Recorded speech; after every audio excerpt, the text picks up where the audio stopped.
Check, check. 1, 2, 3, 4. Let's go!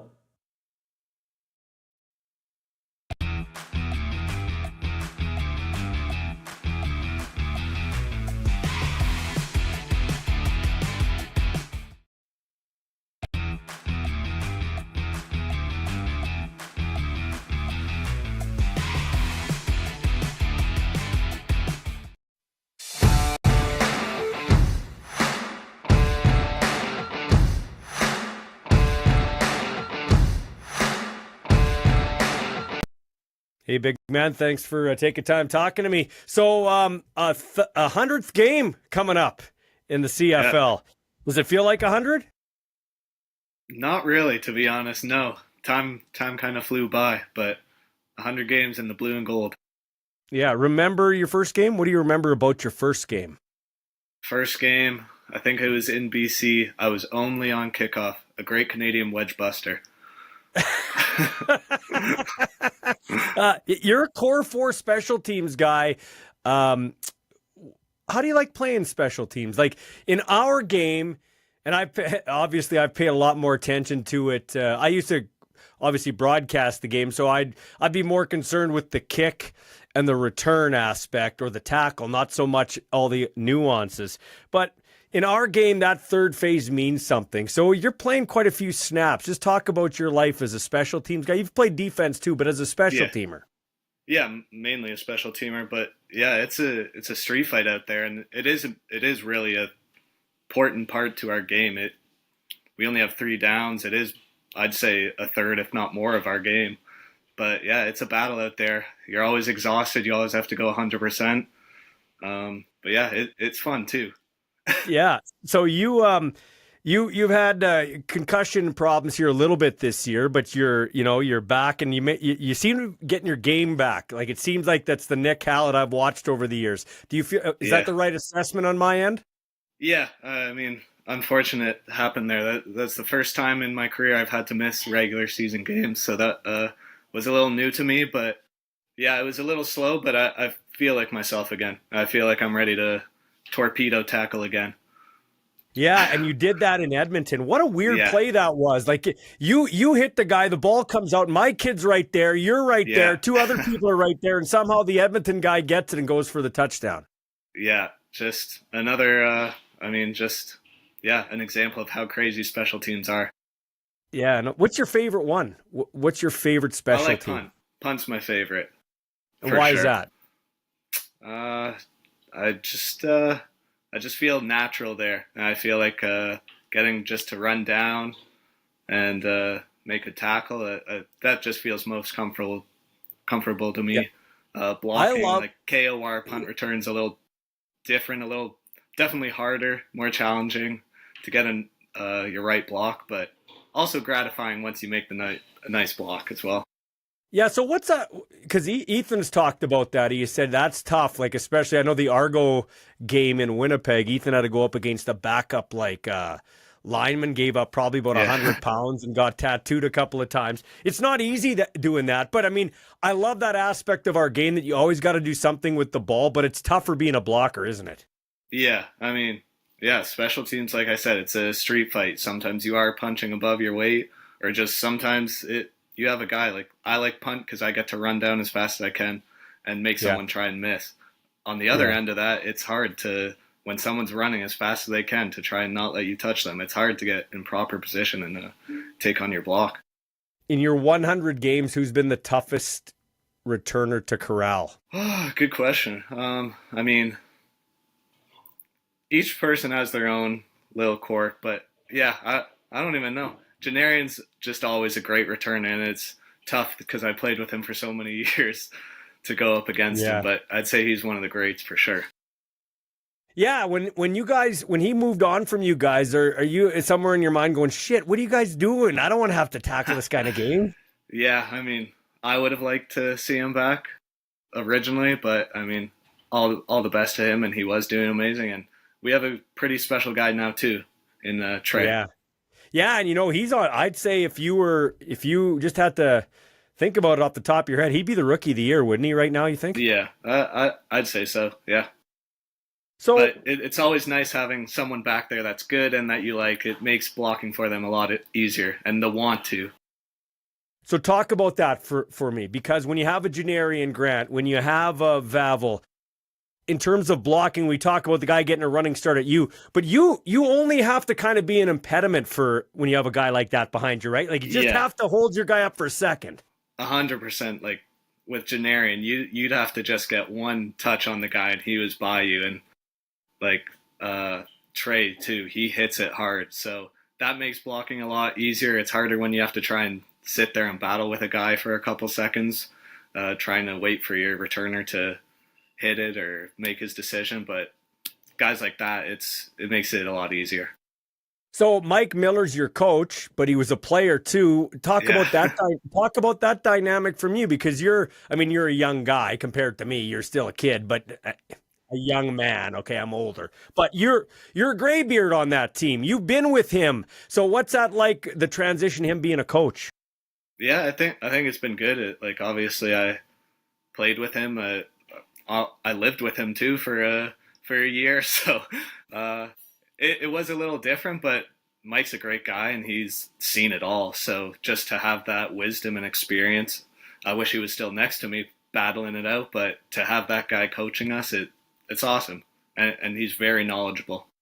Yeah. So, and as a core four special teams guy, what does it mean to you to have a guy like that coaching you, that you rode shotgun with and lived with, and having a head coach, Mike O'Shea, who has a love of the special teams and an appreciation of the special teams running your team? What does it mean to a guy like you?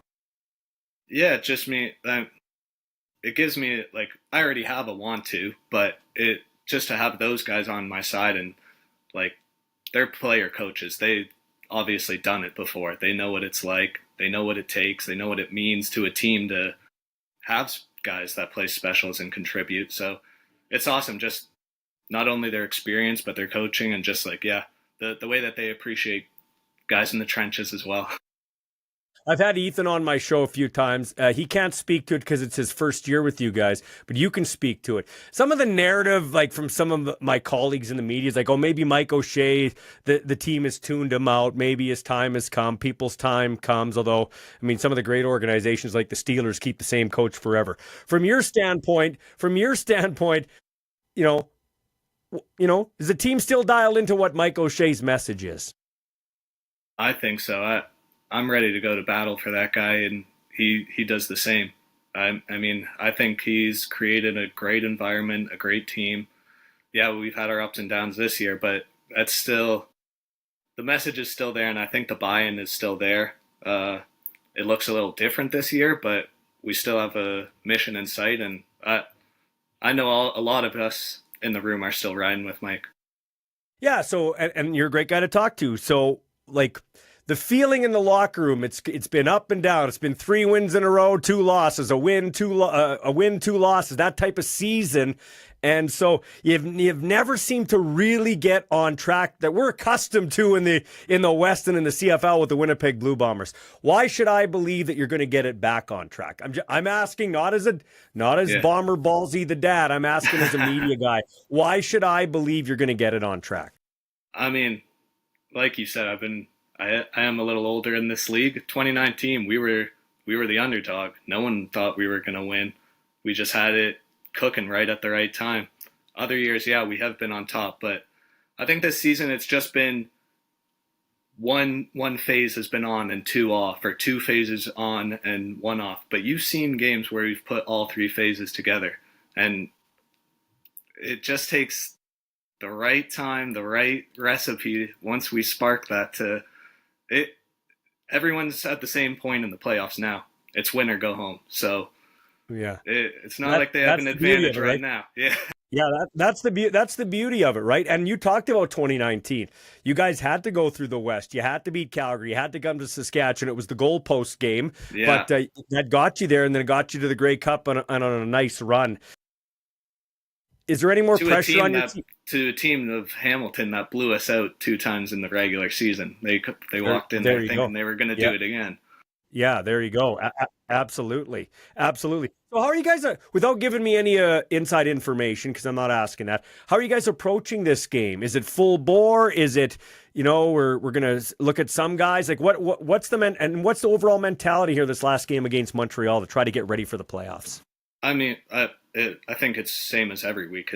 We're playing to win. That's our job. We're going out there to put our best game forward, and we're trying to win. And like I said, I think it is maybe a game that we can use as a catalyst. We want to feel good going into the last game. So, I mean, it's time to just fine tune a couple of things. Me myself personally, I'm using it as a game to really get my A game on and like set myself up to start firing on all cylinders in the playoffs. Well, like I said, I've been watching you pretty closely, and it seems like your game is starting to pick up now. The Nick Hallett that I've been used to watching the last handful of years. Hey, Nick, where did your aggression come from? Like, what kind of family background do you have? Do you have brothers? Do you have sisters? Did you guys fight at the table for supper? Like, where did that aggression come from, bro? I've got two older sisters, one younger brother, but I don't know. I've got a lovely Christian family and no aggression there. I don't know. I like hitting. I like hitting people. Yeah. On football when it's talk legal. Talk about that mentality, because I still have to wrap. My son was a receiver. I still have to wrap my brain around that's how I trained him. And now he goes to North Dakota. Now he's on special teams. He's telling me he's having the most fun he's ever had in his life, and he's just throwing his body in there. What kind of switch has to go off when you put that helmet on and get to the field? Yeah, I don't know. I don't think that you can manually flip that switch. I think that's something internal, maybe something a little wrong up there, but I don't know. I like your son a lot. He seems to have that switch as well, and he's doing amazing. Hey, so talk about that for a minute. My son said, you know what? I got good friends. I got Hallett, I got Kelly, and I got Home. He likes Retta Cramdy too. Those are some of the guys he cited that took him under his wing. We're talking your 100th game. Who took you under his wing early on in your career? Yeah, I mean, Mike Miller would talk to me a little bit. There was a player named Derek Jones. I was a Canadian DB that wanted more role in the defense, obviously, but was a special teamer. So that's just the guys that kind of I was under and working with. Like that was my gunner partner on punt. So just and I try to do that with Ethan and Smitty. I like seeing young Canadians come into the game and prove themselves and go out there and ball, lay their body on the line, like no hesitation. It's cool to see. So any tips and tricks that like I can try and help give them, it grow the game, keep the game going. Those are guys that are going to eventually have their 100th game, and someone will be asking them who they're talking to. I don't know how much you talked to Ethan in the locker room. He may have told you that I'm a pretty opinionated guy as it relates to the CFL and my love for Canadians in the CFL. I like Americans too, like Kalaros and those guys, but I like Canadians. I've supported it even whether Ethan was in the league or not. How do you feel about the rule changes? Is there any part of you that is concerned about what they're doing to the Canadian game, or are you're just focused on this right now? Because I found it interesting that they even release it with a third to go in the season. That seems like something that would be better served in the off season. I mean, I'm a player, so I don't really know that anyone really values my opinion on it too much, but I love this game. I've loved this game for the 99 games that I've played in them, and for a couple years beyond that I've watched. I don't really see any flaw with it. There's some really good ideas, I think, that they've brought forward, but I don't know.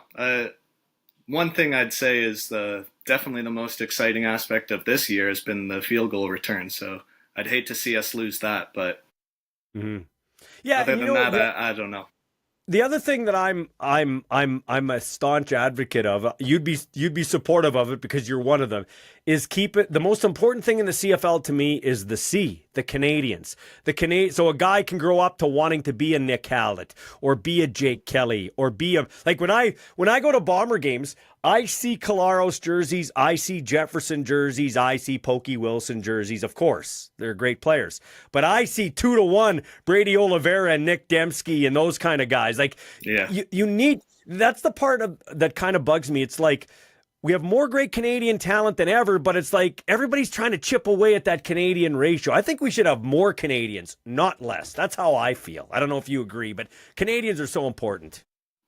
Absolutely, Canadians are important. That's how I have a job right now, and I got my opportunity. I think it is a little tough, like if you don't have enough guys growing up in football or making that their sport.